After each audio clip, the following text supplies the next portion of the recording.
Chers téléspectateurs, bonjour ou bonsoir selon votre position géographique et bienvenue à vous sur votre émission Divertir Wadjaya qui aujourd'hui parlera de beaucoup de choses très intéressantes que vous allez certainement aimer et apprécier à la juste valeur.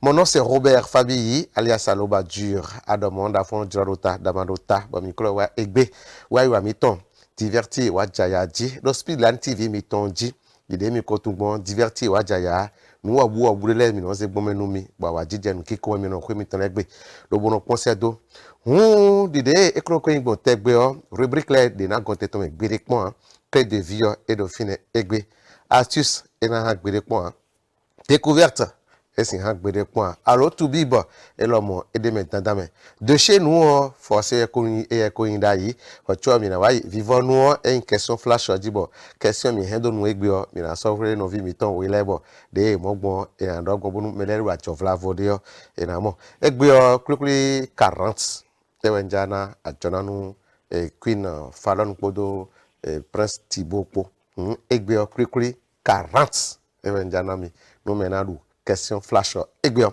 Voilà, toutes les rubriques auront bel et bien lieu sur votre émission Divertir Wadjaya de ce jour. Mesdames et messieurs, sans plus tarder, nous allons tout de suite passer à la rubrique Clé de vie.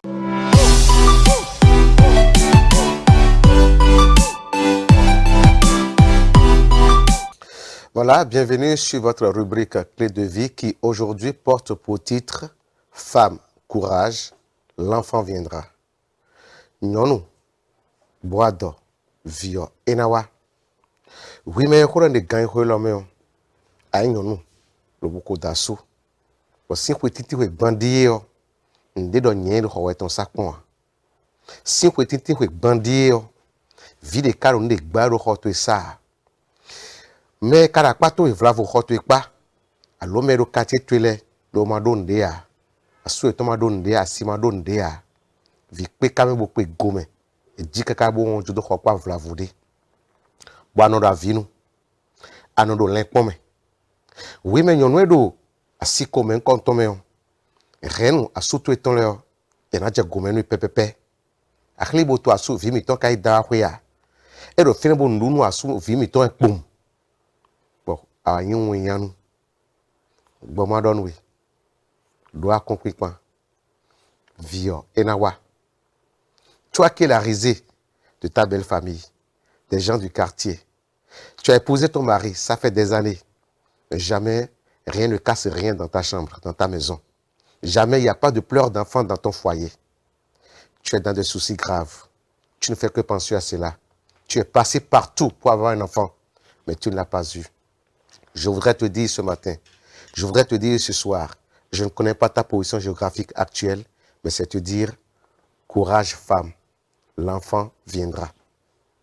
Tu as couru partout, tu n'as pas pu avoir d'enfant.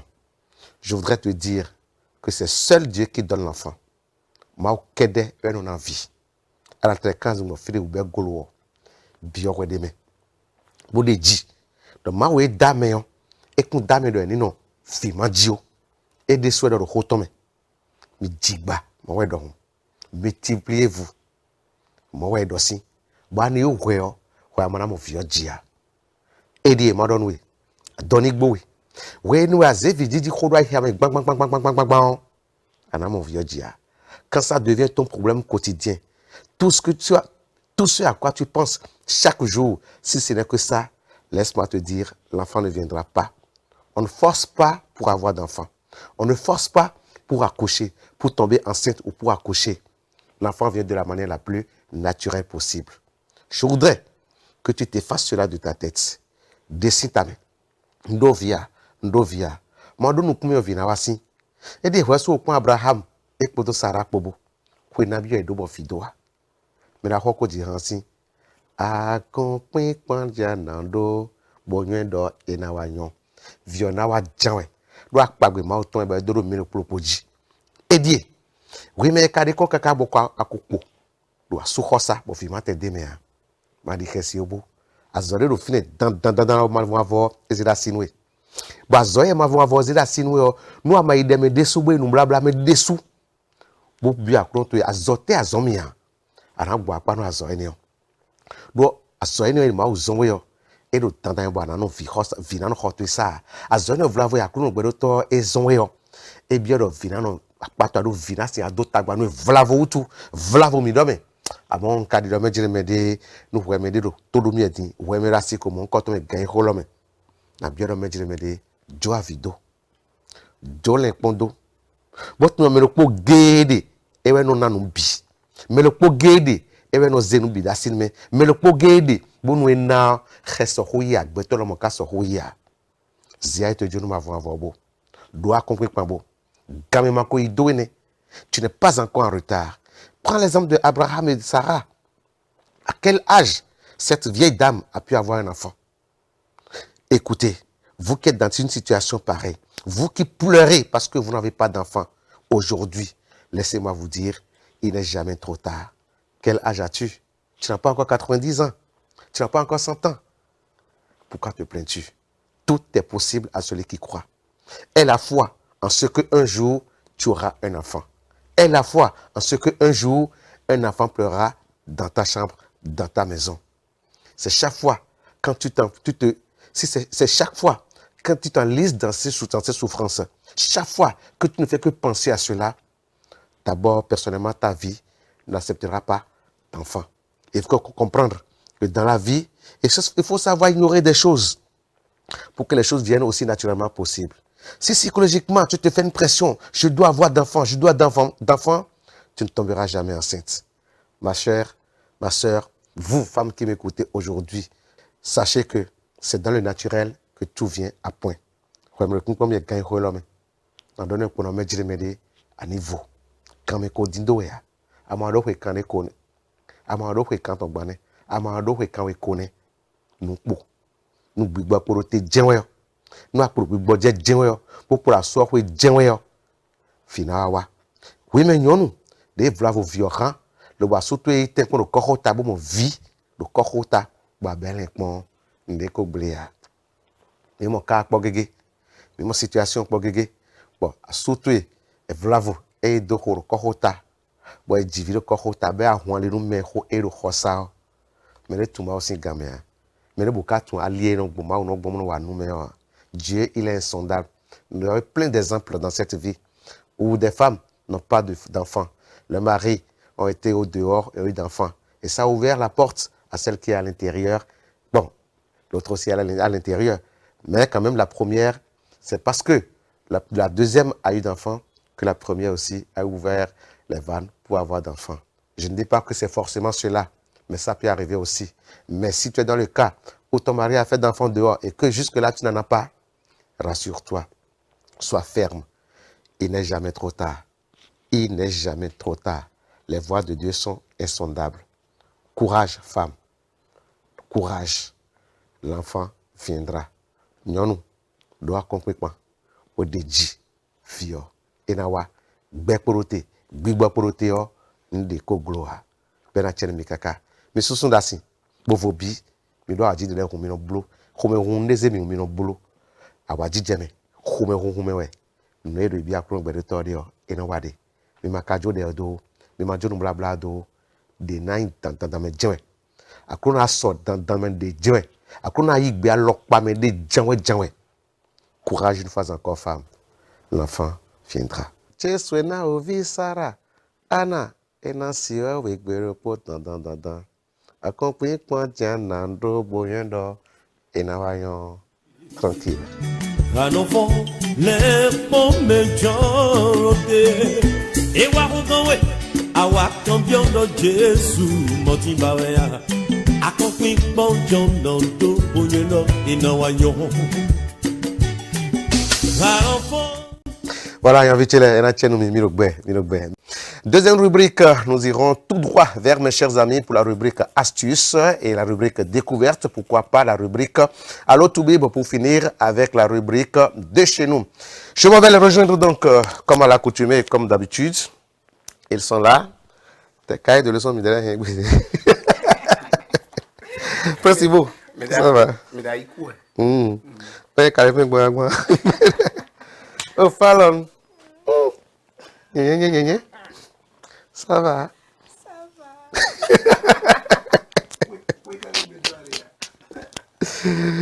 Voilà, les amis, comment ça va? Ça va bien. Bon, quoi bon? Ok, Fallon, un bonjour aux téléspectateurs. Bonjour chers téléspectateurs, comment vous allez chez vous? Très bien, j'espère. Ok, mais chez mi kaleg mo lo mi ton legbe.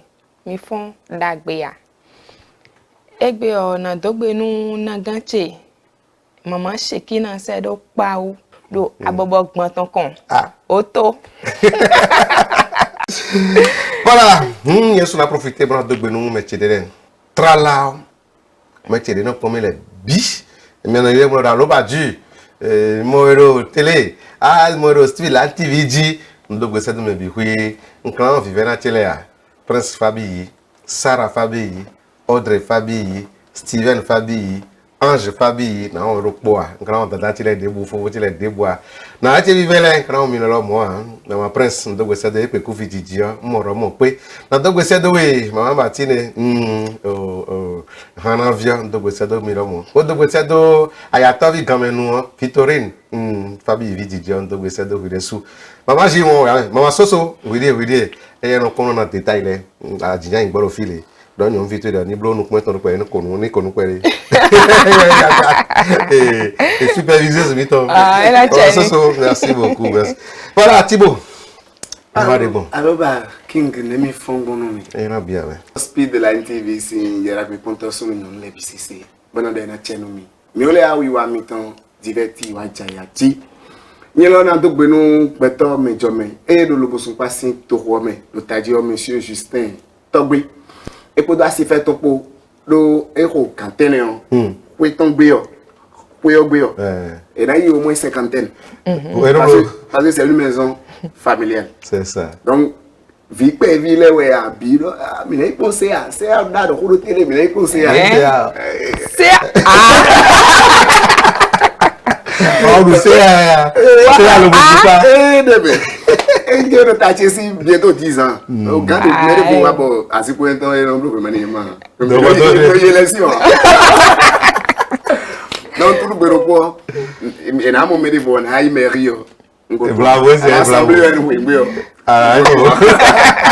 on a donc nous il était on a donc nous madame Abouroupo monsieur Abouroupo parrain marraine Tchelene était astuce renouer egbe o mi na do hodo ndudu de no da plat ben no le très épicé chan a dan woni ba a dan peu fo bo alon bo amodo ke abi ho enu adopon amodo takin jen kona abi jen kona o nu le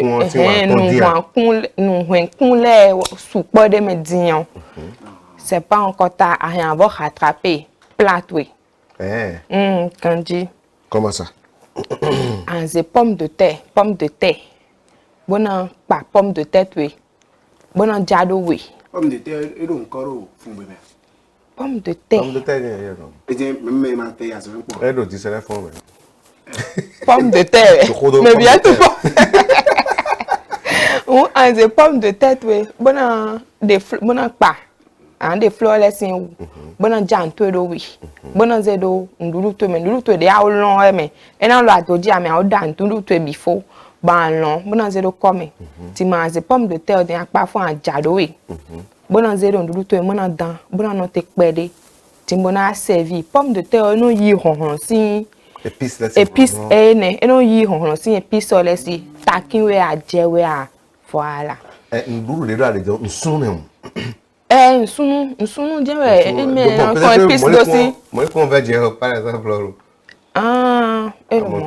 donc nous veut que nous sunu donc nsunu voilà jus et ma we a sunu sin we a sunu de bu de ada e na odafo e na ya toji ayin do amblo be na level ya toji we a oda before bona zero come o bon pomo ni ma wa bi o e kana ja wini a do pomo he na level a mi na se pe ondudu opobo lo asfa fun du e bona mo pom de me ni o anja nto do we pom bo ze de me bo dan bo no te kwede bo na hun dudu to din bo servi.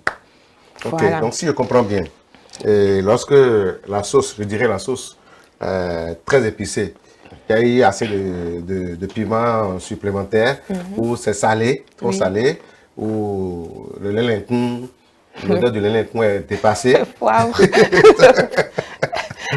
Et que déjà d'abord tu goûtes et tu vois que vraiment c'est très épicé, c'est épicé. dépassé, les épices sont dépassés.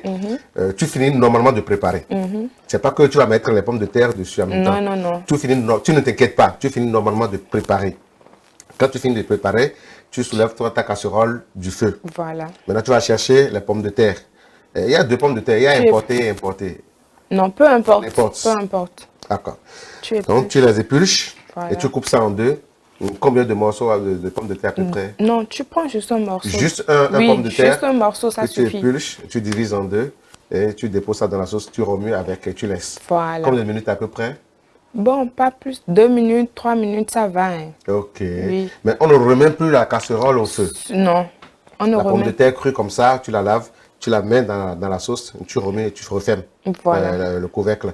Et tu laisses ça, disons, 5 minutes environ. Maxi Donc, 5 minutes. la pomme de terre est fraîche comme ça. Elle aspire les excès d'épices, Voilà. de sel, de piment et autres. Et de cette façon, on se met sur la...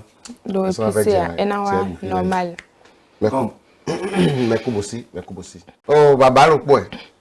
Bon, je crois que je dis maman, Shekina. Je crois que je Mais quand on est point, mais on a eu. Mina après, juste pour aller la saluer.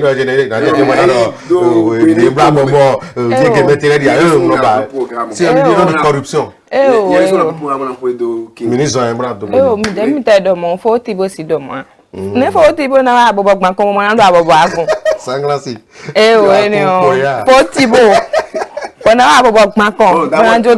d'abord, à Bobo d'été, on a Bobo à l'eau. Ouais, non, bleu. C'est vrai, on a vitamine vilaine candidat. On roule les temps. Eh ouais, Mais oui, mais vendredi.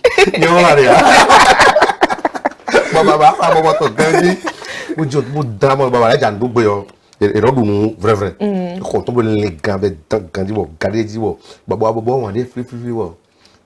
J'ai une petite lopo à quartier et là il y a un bon bah petit non tenir compagnie. Dis-on, petit dit ah baba bonjour bon appétit. Voilà bonjour mon ami. Wadounou. Ah. Vous aurez bobo dia.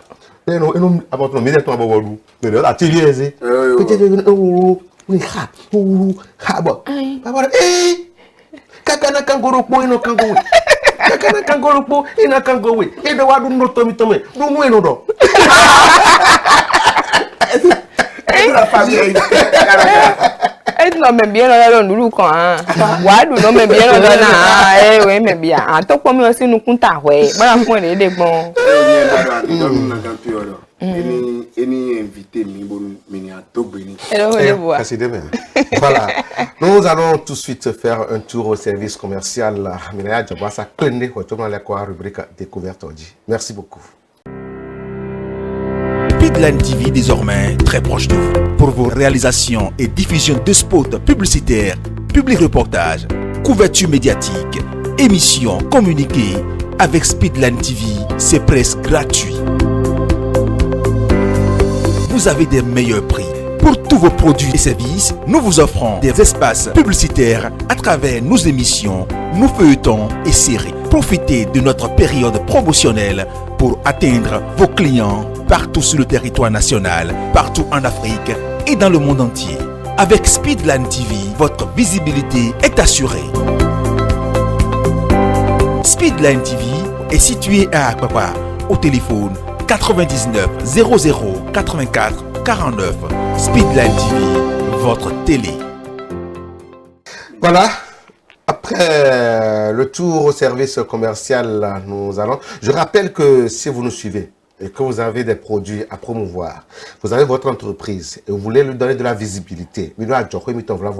Alors, je vais tonder, ben ça ndende vlavore, mais ben tas zogben doit je vais tondi. Alors ndé militon, alors ndé milosa. Ben ben mettre me to vito seni tout. Mais je vais mettre me emi heon, et bien bon wiwa eloji et il odo Speedline TV il odo divertir wajaya. Mais je me dira je nous produit mitonle. Mais je me dira je na zo mitonle. L'idée nous logo ken no file dion. Mais je me mais c'est quoi mon service commercial là? Après il me claim dio. Mais na dira je nous wiwa eloji divertir wajaya ji. Minaï découverte dit.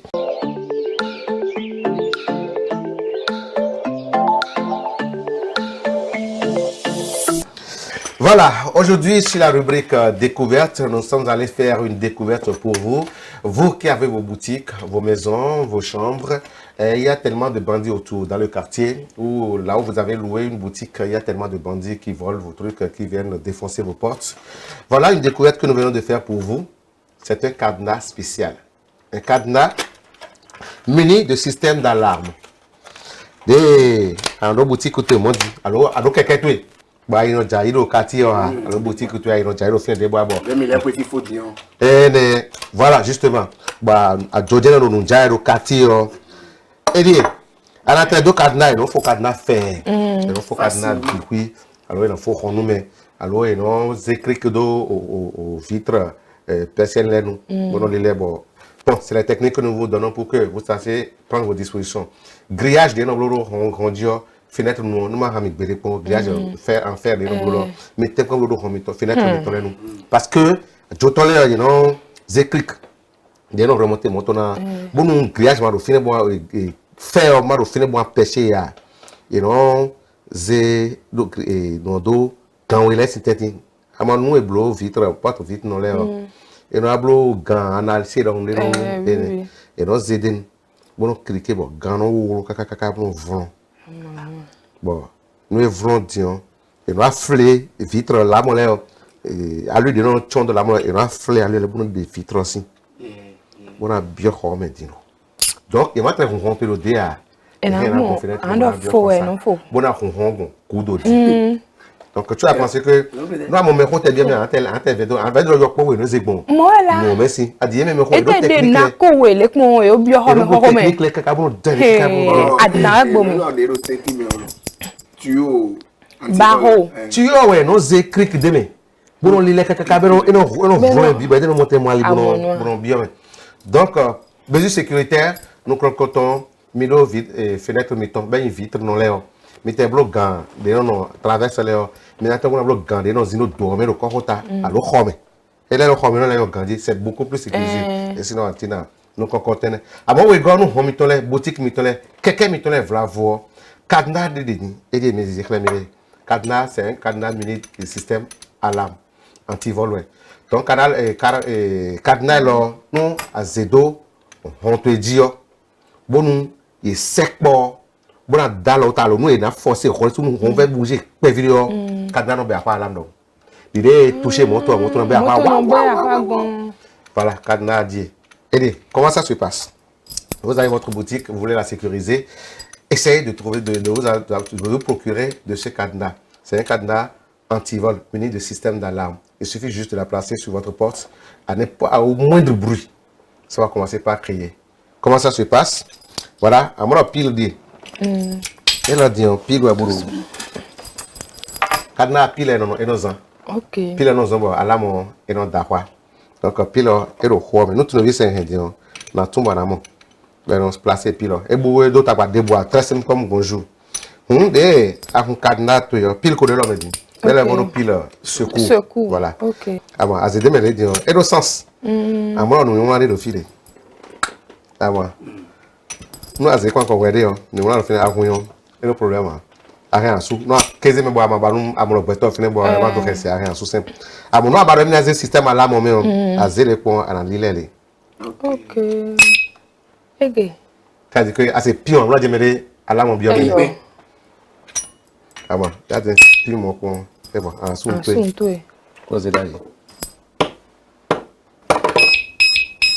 Voilà. Ah bon, des bruits au dieu, peut-être battre pile au FIFA.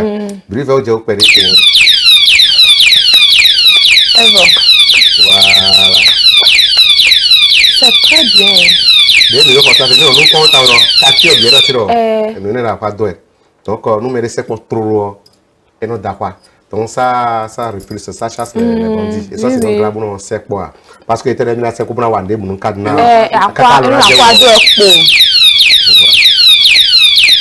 est touché, il a touché, on va bouger. Elle a déjà pas d'autre. Donc, c'est ça. C'est très intéressant. Elle a pas été donc, à voir, à rien, en décimé. Quand tu il y a pile on fa donc on réserve le coco de complet nous pour manger même moi pile na bien oui pile à izende peut que vidéo nous montre d'accord les mêmes c'est un peu ça Donc c'est ça. Donc puis l'enfant a changé. Bon, c'est un peu comme bonjour. Mais C'est un na peu comme xom ça. Ah, il y a un homme do et abattu non mais à tout à l'heure abattu Mais non toucher nous quand on un pim pim pim mon c'est là. mais toi déjà ben ni insister oh c'est quoi bon il a bien. on va bien avoir temps voilà c'est là avec la musique ouais c'est bon voilà mon do alors amro me de ko mesure sécurité ñe sous to. ne wo Rien bro keke tu. Keke. Ñe de sous. En bas le voir où Bon no yo. Il a fait ça ouais. et non ya o fi gaga Ko don me tole quoi. De date le don quoi. Cousine tu le. Ah go là. C'est-à-dire Toucher ouais. non aussi bon. que Non lo ya pomonu. Ye toucher mi pomo. Cadran ba quoi. ouais ça quand on rencontre là Après bah je fais de l'argent. Point virgule là. tem comme ya hon keke Voilà, le cadenas Ah, amené non, du c'est bien. système d'alarme est disponible si vous en voulez pour Rien votre qui les boutique, enseigne. pour la sécurité de vos maisons, de vos boutiques, de votre engin, même de vos voitures parfois. Nous avons des Oui, oui. moteurs, des moteurs, rien à donner. Ah, on va finir accrocher de fin. Et dans le trou, C'est bien. il suffit de venir à Speedland TV. À Speedland TV, c'est un sécandio. À la mort, cadenas, les coton. Évacuer des bois, fait quoi? Et 10 000 euros, et 8 000 euros, et 7 000 euros. Fait quoi? À la mort. De Speedland TV, à sécandi. À papa. À Jetesi, nouveau point de vue, signé Concorde. À ce feu Sacré-Cœur, ton work signé Concorde. À la mort, vont oui. C'est vont oui, des cordes, à mon chum, signé Concorde, c'est un point. Vont, Speedland TV, aidé. À quoi d'ici, mais vraiment, vont toi, et bâtiment, de CCC d'eau à Ghana, à Gnoko, à Gaofine. Il y a le CCC, chapelle constitutionnelle du Christ. Donc, après le feu de Sacré-Cœur, les feux de Sacré-Cœur, 2 rues avant le rond-point de Ciné Concorde. Vous allez voir à votre droite, à l'entrée de la rue, il y a un immeuble. En haut de l'immeuble, c'est écrit CCC, chapelle constitutionnelle du Christ. Le siège de Speedland TV est en bas. Et aussi en haut, parce que c'est un étage à plusieurs niveaux. Alors qu'en Speedland TV, service commercial, autant, et on dit, mais bon, il y en a deux, on a dit, si vous perdez par hasard, essayez d'appeler le numéro du service commercial de Speedland TV. Je rappelle, 2 rues avant le rond-point de Ciné Concorde, en venant de Sacré-Cœur, en venant du Nouveau Pont. Voilà, et vous allez vous procurer de ces cadenas, munis de système d'alarme, et cadenas anti-vol sécurisés. Et ça, 3 clés. Chavior, attends, Edo. Un lot de piles de batteries de réserve. C'est simple comme bonjour. Voilà ce que nous avons partagé avec vous dans la découverte. Nous découvrons nous découverte et notre rubrique. Tout de suite, nous allons aborder donc la rubrique Allo to be.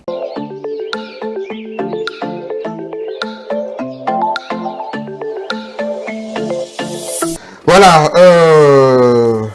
Prince Thibaut. La rubrique Allo to be Body. Qu'est-ce que tu nous proposes aujourd'hui? Eh bien, on a quelle dépression. Dépression. Dépression. La dépression. Dépression. Bon. Peut-être, mais quelqu'un a une dépression. Et quand on met bio, mais bio est à son nom, mais bio, malin. Selon toi, la dépression, c'est quoi en fait? dépression et aïe même en vaut. Je ne veux pas dire soucis. Aïe même en vaut. Aïe tout le monde dit. Bolo et on croira bon, tu ne sais pas comment tu vas gérer ça. Bon, non, un souci mais bon non lo. Et non décon pour bien nous bon. Bref. Je sais pas, mais dépression, mais dépression, mais bien, non de dépression, mais... Quand on parle de dépression, certains pensent que ils t'ont fait. Ils sont maîtrisés grandis. Pour moi, c'est un début de folie dû à un souci qui pèse sur nous, je ne sais pas. Donc, il y a quand même un Toto Gozo. Mais là, il compte le pot. On a une dépression et on a une candidat minimum pour dire des non ben bon. Nous avons une dépression. Des non on bon mais wo. Des non sont bon. Des rien avec ben nous dépression bon. Il a me dire mais des non pas au conseil d'eau. Et non mi do toto gang gozo kwasi emil. Egbe yo mi na kendo azon eno yo dépression.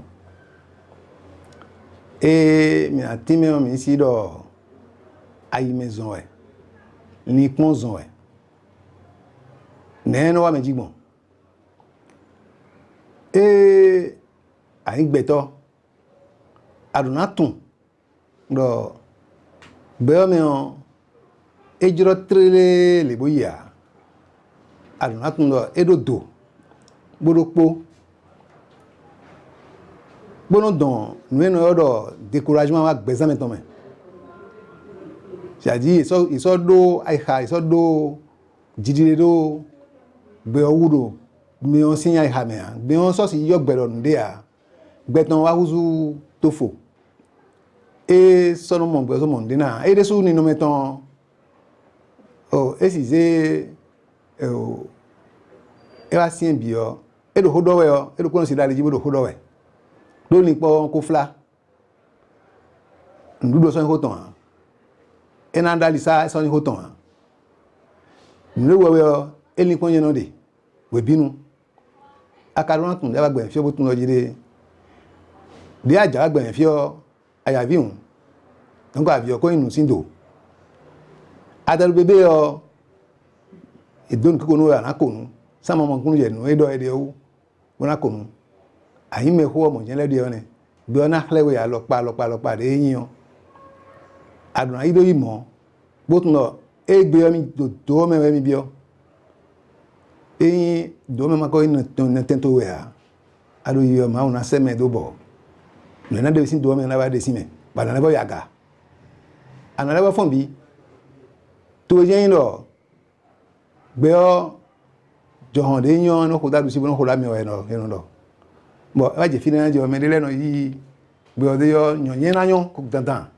bo ma yan ba yi je do pere po won ide ko won do ide we no ble do din wu me bi bo na si ani no dai ha me bo echi mo ete no po me no me o e ma do ko me de pa bonu yi kle mi a e si bio de na gbon ku o je na go sin bio me o e je no na ha to me do eso ndudu so intini a honton we a no vi we a me bibe no hodo ken e ka do mo e hen na zo o da do kan ko boku en be sin mi ku sin fi o e me je to me don e mi na mo la gbere o don e sin be me fi sin ma do be me sin nde ma wo se do apanu mi do da lo menu mi do fi o fi we no zande agosin fi o to e fone e ka jaye gbe o so ena bo fon me do ko jiyan bodo ai jije o en ho a je bo ma fon ton en ho no ga na te mo bo fon dandan bonu adare gbogbo yo ba me de dandan bo dona bodo nu le chi nu mi we solution ton boya da paton e do fi so apato e do ho to me to ba tun ha mi na za ha do nde le jibo amodo jira ai ka do ho je gbe we ka do ho mi hun ma tun lo we ne bo nbi ena bo je tinto me nu we boado do gbogbo do pe me fi o e do do bodopo bo le bi no yi kaka do lo po ji a dion e chi mo wende akubadona bonu no vizoto e de ra pato e ma khale wende do ale no nu ya e ma tun de do ba khale we a ele so na je fi le bonu we trala o do to mo nko ton le de ino yo do psychologue ndo psychiatria psychologue adagbo me gbe ton fiton de ama ko hun tadua bodo hwe de si o do to mo nko ton le we na sepo bo na tin menu we bo na de allergy bo nu ya mama kon gbe de a nu ma so ni kon gbe de a ena le wa ba lo mi de suji ya ji e we jan we do de ani gbon eno no ka bo no yi ado hwe ko no yin nu to a cambio nos auto ena de menu we anti menu we. Voilà, je pense que autant que nous sommes, nous avons compte nous dépression mon projet Gandhi il y a donc un docteur Gozo et là tiens mais quelqu'un me l'a repassé Émile Gozo et là tiens mais quelqu'un dodo kana quoi. Merci infiniment docteur Gozo pour ces informations que vous portez à notre endroit. Eh bien je crois que vous aussi chez vous avez compris ce que c'est que la dépression aujourd'hui et que désormais les fois à venir vous saurez comment vous y prendre pour éviter d'avoir la dépression. Non seulement vous, mais peut-être de provoquer la dépression autour de vous. Voilà, c'est ça. Après la dépression, nous allons retrouver la rubrique de chez nous. De chez nous, je rappelle, ce n'est pas que des sauces. Nous, les anciens jeux qui n'existent plus, les jeux ludiques qui éduquaient en son temps.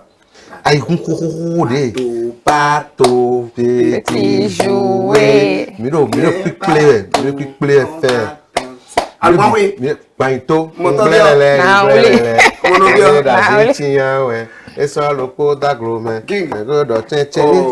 fois passer mino pour no vitile bono. Ouais gablo alban oui moi. Un démon.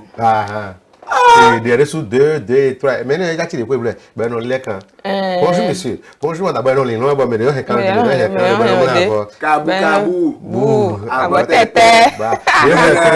Il y a bon agbangba ti te ma dunu.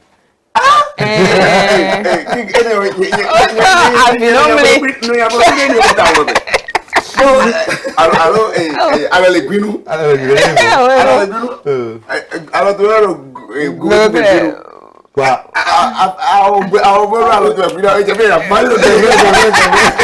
donc de chez nous ça regroupe toutes ces anciennes choses qui sont en train en voie de disparition. Aujourd'hui donc nous irons pour la sauce glacement. Glacement. Il y a feuille de l'eau, feuille de l'eau, je crois. Glacement souvent, c'est une sauce. Mais à manger sur un coup de vertu, nous, quelle vertu ton coq. C'est trop beaucoup.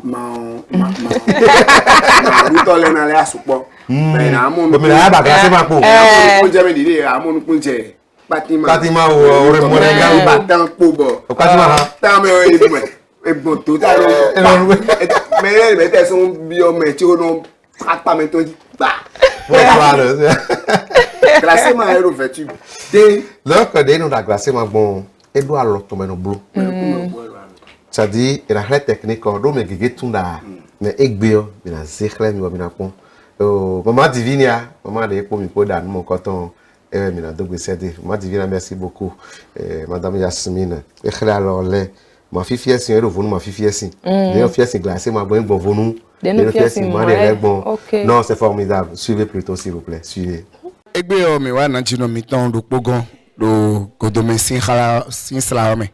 Bon na jino na khle mi alors e no zeda glacé mana. E no yo mi do. Ekpe ku Yasmine maman Divine. Bon mi ya khle mi de no blo glacé man gbon. Ma de we yin boy no yo po sin po a. Boy no to bono senwe. De as aton to e bo sen anze casserole sin tina de me. Bon an be ma de me. Bona blo po jepo. Jewe no blo mélange ma tona. Bon jena soupo de dibona lile bon an lile na grandi an lile je de me grandi. Bon jewe po ma po anze da doji. De a blo mélange mo sin tida ye di ai no yo po bicarbonate po sin po a. De a blo mo bo zeda doji o. E yesu na sinwede. E na bibo na ton sinwede. Bon azebo pon bo e bo. Awa kondo paso a me bo kon jesi si eji.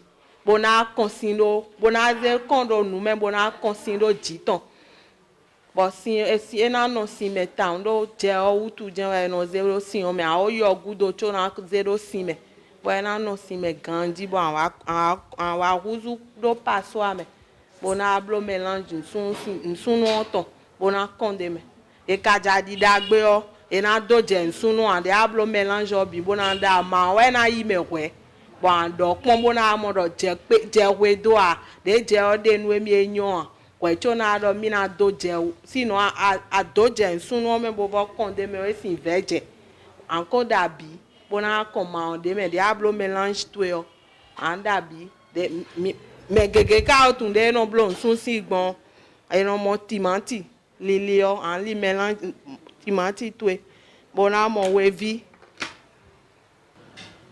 takin lilio di bona mo ayo ma lilio e di bona mo mélange le to te ayo e di mama na ime la wi wende su de me a son pere wa gona e dépend de abagbon e we anda nto egbon fromage juro we envoyer de me de no da magbon bo ko si ona gona tegon liliori no tegon we mi de no zan e we an yi de me bo ami vovo we juro we azimi we juro me on a rien anda na egbe ami de bois donc c'est un peu ça. Merci beaucoup na chenomi bon mi klen lebi mi klen lebi mi se dion mi bonu mi na sebodo o adogleo comme pon noué o composition lebi on na nai ni no ami on connaît non ami bobo mi da se nyama na mi ona contimati lili o de me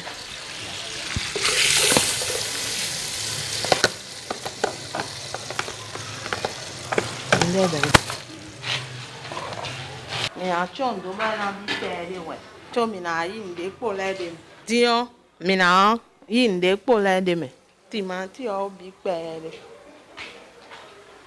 ta ke ona yi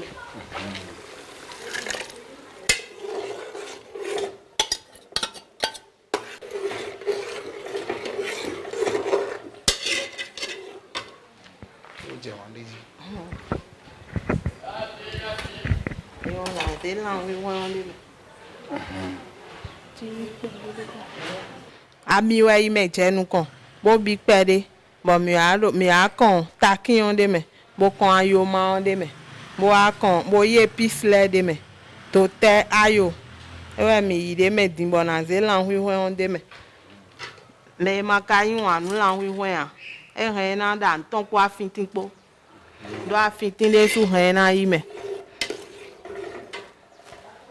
mi me yin wa ma fintin le mi na jodo pere bo bi na bi do po ganji da do mi ton na bi ganji cho mi na ze nde po le de me ngeke ko ime ame amo e ko wan de peri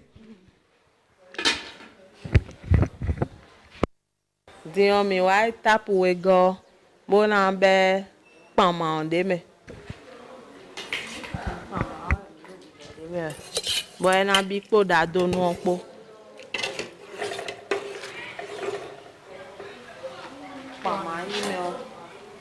mi na be we vi o de me bo na bi po da do nu opo ganji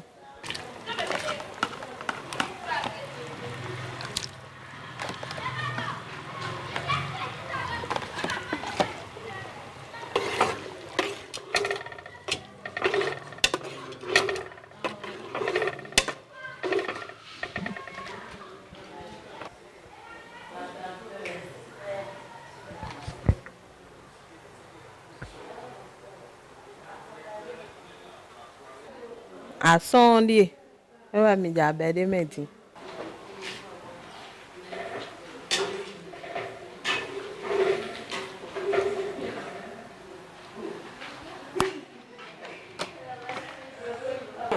egbe wenu dion mi mejo jojale okwibu o mi yin wa na bono du e ka di doro kwibu okunyo nu agbasa o don de jada me ho mi ton le da yo do evi e we no zan comme do evi e we de e we me ho mi ton le no zan po degan po comme degan ka e we yin wa na e we yin jablo ma ona e we ka no nyon ganji don mi bo wuli bona bono do degan lili me mi na ho degan mi ton bono li ka mi na no ho lili o e we wa do yi de me no vivi ganji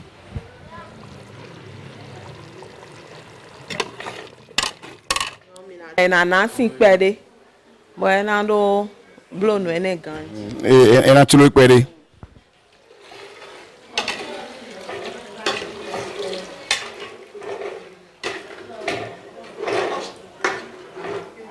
mando mandez-vous mon deme godame de do ver ou deme Mais bon, oui, bleu pas mi den mia.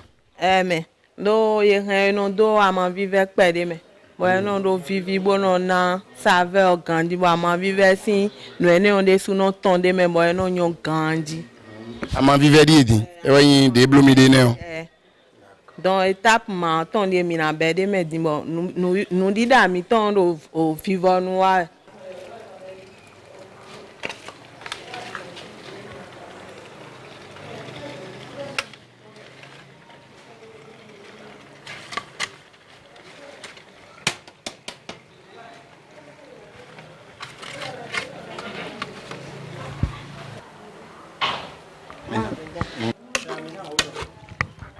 Yo, mais là, vivant nous, mais tonton, ouais.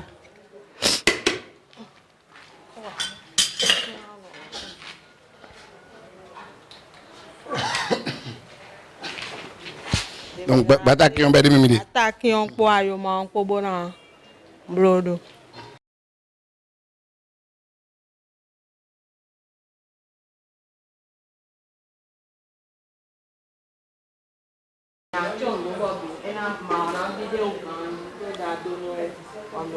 Vivant nous, ma mais tonton bi.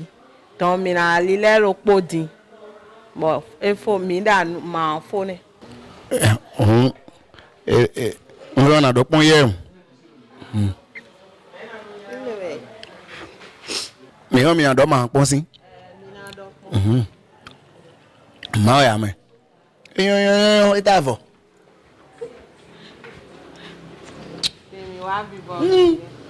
Fallon, ma ya me. Aloba, we gbe ton du temi. Ma ya. Mais avec votre menton. Mande mi da fo boire aussi servir. Mande mi se wa de di alors cloche on dit. Faut faire na kula lo c'est ça hein? Oui. Oh, maman divine pour tout classer menton pour. Bon mi na do wo kan mi. Ite. Bai ku baba. La Fallon. Allo ba. Hello, mi se min do yo.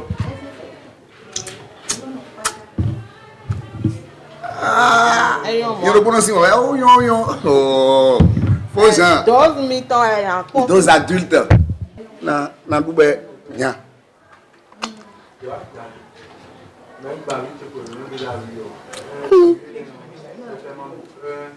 So, maman dit moi mais.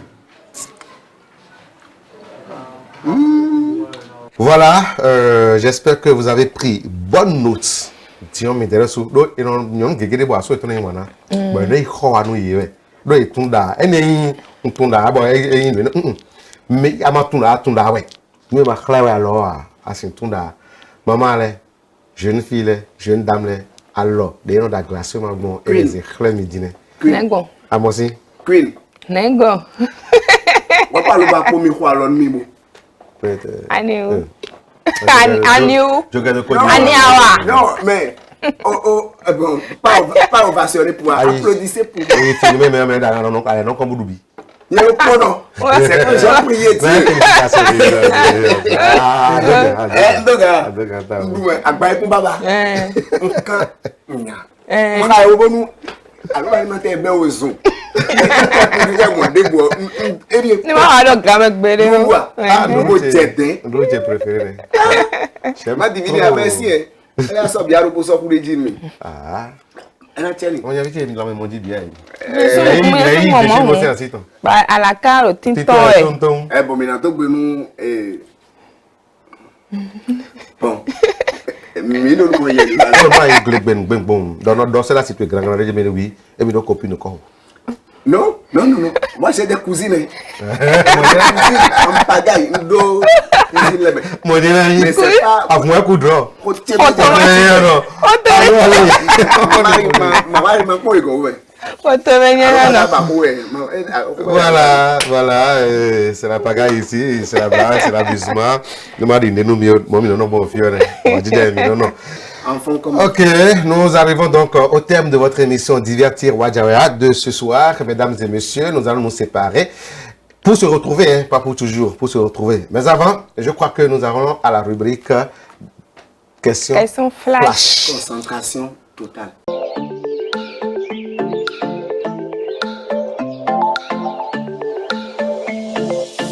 La dernière fois, la question était celle-ci. Si le surlendemain de la veille d'avant-hier est samedi, quel jour sommes-nous aujourd'hui? Voilà. On répète. Si le surlendemain de la veille d'avant-hier est samedi, oui. Quel jour sommes-nous aujourd'hui? Regarde pas mon jour. Jeudi. Peut-être elle est née le jeudi. Moi, je suis né tata. Bah, dis vraiment. Non, le jour, tout simplement, c'est le vendredi. C'est le vendredi. À Rosanville. Mais le surra. Très sûr. Jono a bon quand il est bébé, Jono a quand il est. Non, avant de bien quoi? Mais on va pas la Jono. Mais on va pas la Jono. Papa, on va. Alors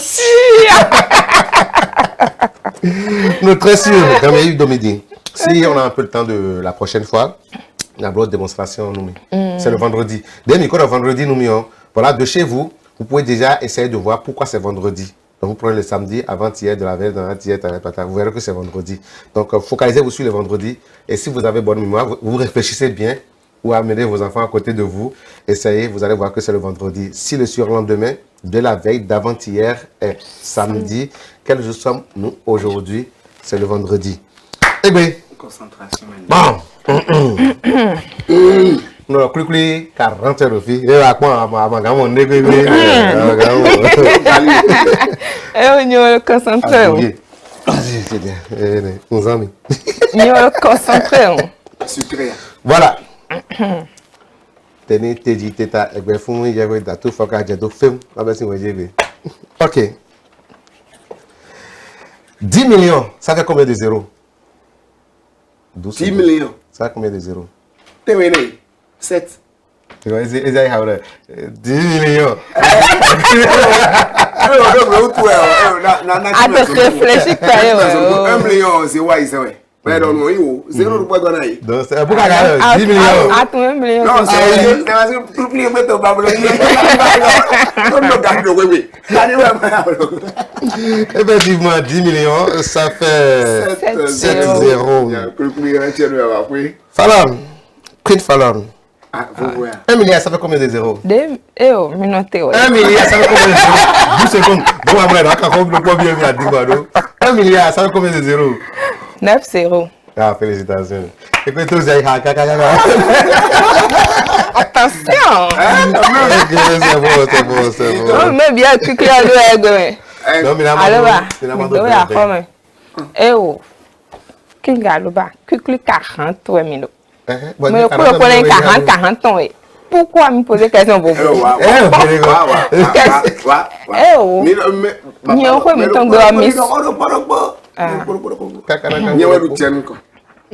Comme les gens de tiennent comme on regarde une fois passer. Ah oui, plutôt 40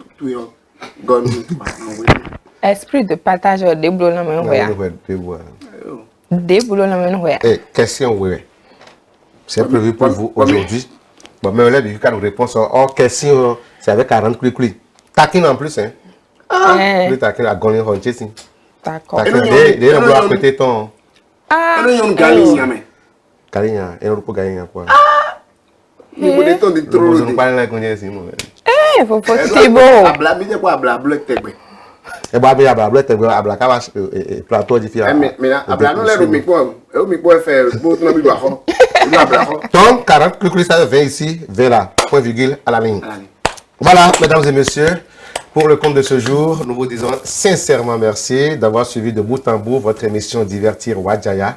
Et là, tiens, kaka, bon, mais non, quoi que d'autre, pour Divertir Wadjaya dit. Bon, alors, flemme, il a mis des médés, mais doit joindre voilà, bon, dira, mais il a dit, bon, il a dit, mais doit zokwede, bon, il va donner tas, bon, des dinomions, mais il a bon, Divertir Wadjaya dit. Vous avez votre entreprise, votre société, vous voulez faire de la lumière sur votre entreprise, n'hésitez pas à nous contacter au service commercial. Vous avez un produit à promouvoir, vous avez un produit à faire connaître au grand public, n'hésitez pas, contactez le service commercial au numéro que vous voyez défiler sur votre petit écran.